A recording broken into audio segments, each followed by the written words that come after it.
Bismillah ar-Rahman ar-Rahim. Good afternoon, everyone.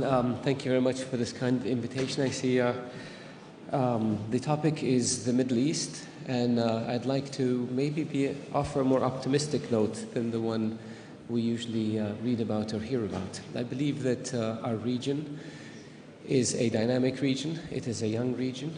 It is an intermediate region, both historically between ancient Rome and the modern world, as well as geographically between the Orient and the Occident. It is a region that has tremendous resources, a lot of young people, which means a lot of energy. It is a region that is increasingly connected to the world. It is a region that has a lot of wealth, a lot of entrepreneurship. It is a region that sits at the crossroads of civilization between Asia, Africa, and Europe. And so it is a region that, by any measure, should have the attributes for greatness. It is a region that historically has been connected to the world in every way, from the old Nabatean civilizations to the civilizations of Egypt and Babylonia, up until the modern age. The problem, however, is that our region faces many challenges. Challenges of underdevelopment, challenges of extremism, challenges of terrorism, challenges of trying to find its identity in the sense that each country is looking for its own identity. It has gone through tremendous upheavals over the past few years, beginning with the events in Tunis, and then Egypt, Syria, Libya, Yemen, Iraq, and other places. I believe that the rise of sectarianism and the rise of religious extremism and the rise of terrorism all are challenges that we all have to deal with. We can't deal with them alone. But I do believe, and I remain convinced and hopeful, that in dealing with those challenges, our region will come out of it in a much better place than it was going into it. And so I don't want to belabor this point. I want to talk a little bit about Saudi Arabia. Saudi Arabia is a nation of 30 million people, including non-citizens. Saudi Arabia is a nation with a very young population. Saudi Arabia is a nation with tremendous resources, whether minerals or oil, of course. Saudi Arabia is a nation that has tremendous financial resources, that has first-class infrastructure, that has stable government and geographic location, that has many friends in the world. Saudi Arabia is a nation that has a history of pragmatism and proportion and balance in both its internal as well as external policies. And it is a country that if it has one constant, that constant is change. We were a tribal nation, we became a modern nation. Within one generation, we were able to transform our country in ways that very few other countries were able to do. Life expectancy rates doubled in one generation, from 37 years to over 70. Infant mortality rates dropped from the level of the least developed countries in the world to the level of European countries in one generation. And the education went from 95% illiteracy to 100% literacy in one generation. I don't believe that there are many countries in the world that were able to do this. Women's education, which was non-existent in 1960, today, 55% of college students in my country are women. It's unheard of. And yet the image of Saudi Arabia is one of an insular country, a country that lives in a different age, because women don't drive. This issue is an issue that is a cultural issue that our society will deal with, and on its own terms and its own ways. But if we look at the overall picture, we are a country that is dynamic and moving forward, a country that evolves in every area.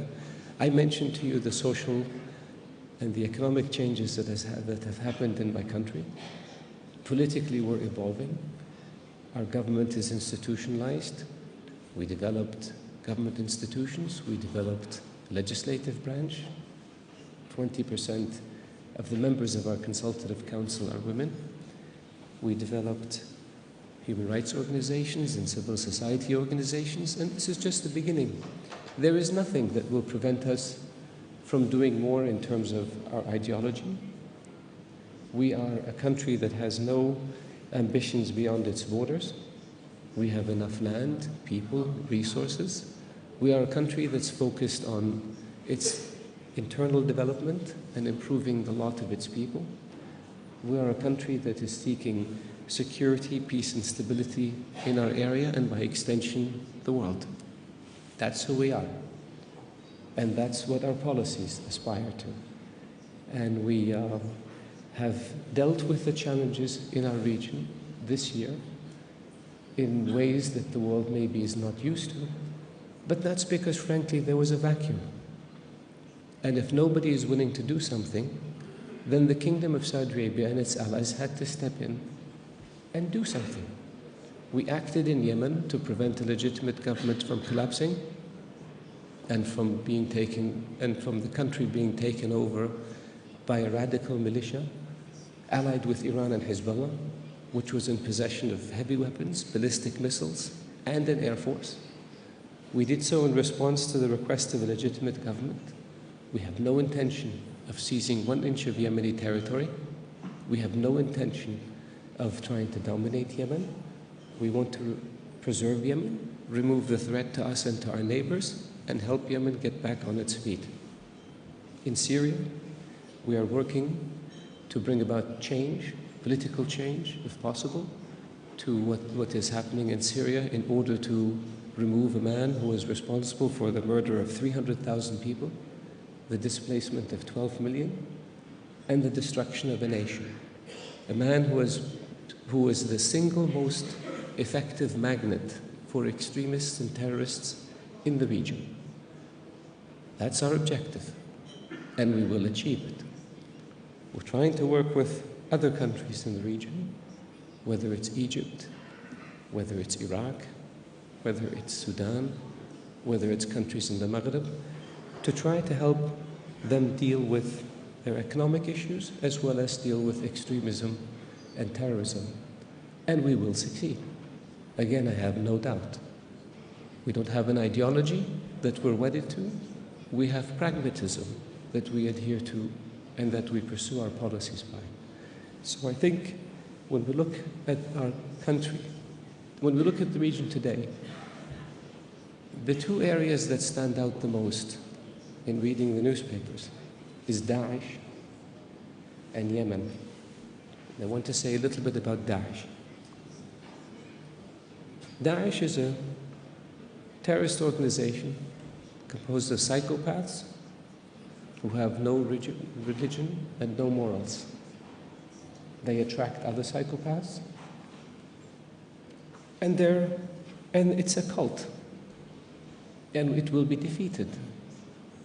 But in order to defeat Daesh, we have to deal with what I call the 2 elephants in the room. One of those elephants is Bashar al-Assad. We cannot defeat Daesh in Syria unless we bring about change in Bashar al-Assad. He is the man who helped create it by releasing radicals from his jails, by allowing Daesh to operate without attacking them, by even trading with them. He is the man that allowed them to become what they are. And unless and until there is a change in Syria, Daesh will not be defeated in Syria, period. We have an international coalition of which my country was a founding member that has been bombing Daesh in Syria for 15 months, and it's still around. So when Assad goes, the fertile environment in which Daesh operates in Syria will be removed, and we can deal with them.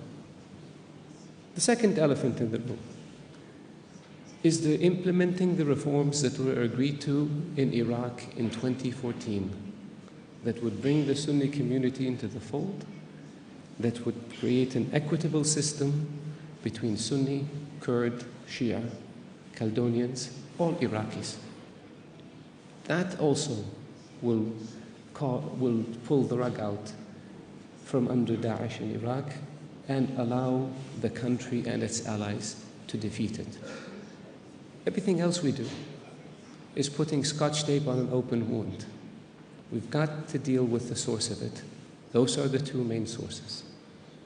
Yemen, I'm more optimistic about, because the legitimate government of Yemen is now in control of 3/4 of the country.